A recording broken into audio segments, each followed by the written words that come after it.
own front some of the best air mobility in the game to fade back and whiff punish Ness. You've got Bike and other tools to really get out there, recover well, contest some of Ness's routes, and really apply the pressure in this character's aerial comfort zone. I like that you mentioned that about whiff punishing Ness, because a lot of Ness players, I think, rely on your inability to whiff punish them. So I'll be fascinated to see how PK Chris moves around that strength that Haven has in the matchup.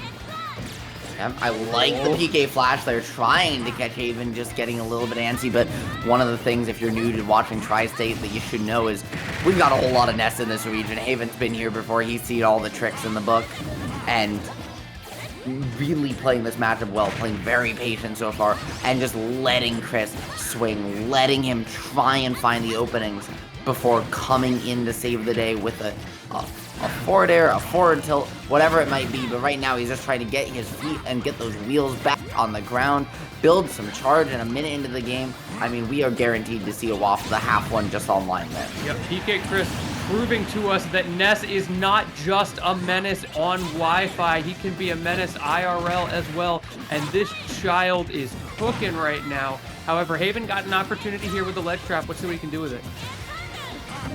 That being said, Ness at that angle is very difficult for Wario to ledge trap unless you get the 2-frame. Wasn't able to do so there, but caught Chris getting a little predictable there, coming off the corner. Neutral air to get the combo started. This could be big. Oh, the whiff from Haven. I like the idea, but now the up B, but not punished. Wow. Hold on, third time's the charm on the hit attempt, so gonna make it happen. Pressure Chris to the corner.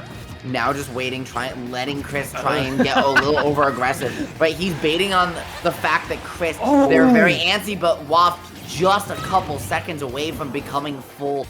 He's gonna be pulled as a half waft instead and just barely not killed, sending the wrong way on PS2. Unfortunate, Lentini. Even with that half waft, I thought PK Chris was dead. Tremendous DI, however, the back air closing it out anyway, putting PK Chris in not the best situation considering how this game started. Yeah, Chris is getting called out for just over-committing at times, right? He's not just throwing out a lot of active hitboxes, which is something you expect the Ness to do, as you mentioned, because they don't expect people to whiff punish them consistently. But he's not just doing it to establish a bubble, right? He's consistently going in and trying to make those moves connect, right? Swing aggressively with things like down air, and that's what Haven's capitalizing on, is he's letting Chris dance around and establish the bubble, and when he swings in, that's where Haven is calling him out. That's where Haven's catching him, is not in the bubble, but afterwards when he chooses to hold forward and commit. Yeah, forget PK Thunder too. I feel like Haven is on bubble 2 right now, and it is working tremendously well. Another dash up grab as well, these great mix-ups, and another aspect of it has been this ledge trapping, forcing into the corner and then closing it out like that. And you know how you ledge trap efficiently, especially when you struggle, you're fighting in character that you can't really 2-frame as consistently in the Wario Ness matchup? You use your noggin.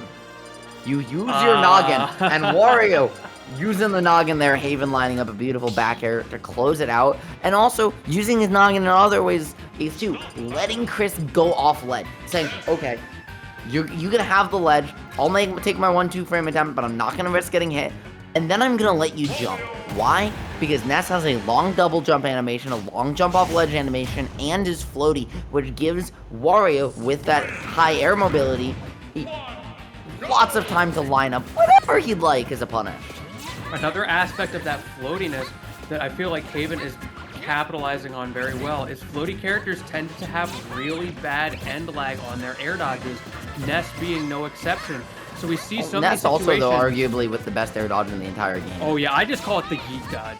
Like, my man's got an up B bound to his dodge button. He's got that up special, man. But either way, Haven does such a good job of getting the juggle started, forcing PK Chris into situations where he feels like he can't air dodge, and then just resetting those juggles with up tilts.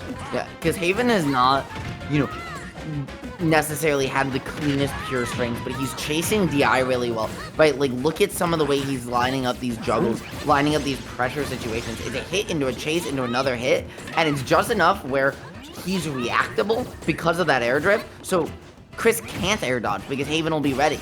He has to get tricky with it, and that's what Haven's capitalizing on, is the fact that when you're in the air, Wario can just fade back and then whiff punish Ness. As we Great mix up from Haven there as well with the tech chase, able to get away from PK Chris and completely turn the situation hold on, Haven. Are we watching Haven or BD Bean? Because that was some bike shenaniganry if I've ever seen it. Yeah, PK Flash was not too strong. The American motor industry taking it on the chin, and look how much momentum Haven is getting off of this. He's still going. Are you dead?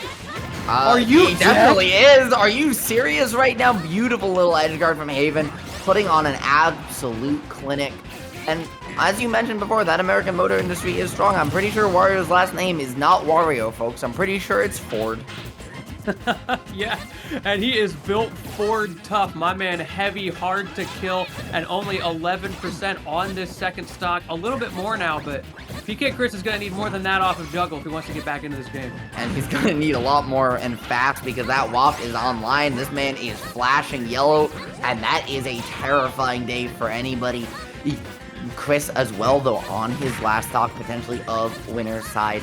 If he wants to continue on into top 8 on that path, he needs to take this game. He needs to not get hit. This is a potential checkmate situation, but not going to look for the 2-frame Waft at ledge or utilize that active hitbox instead. Haven trying to get it done without it, just let himself rack on the damage. I like the down smash attempt there too.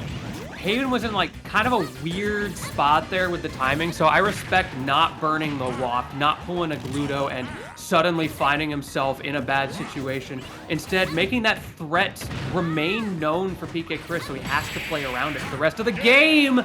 And there you go. I mean, he would have had to play around it for the rest of the game if there was a rest of the game. Yeah, forget everything.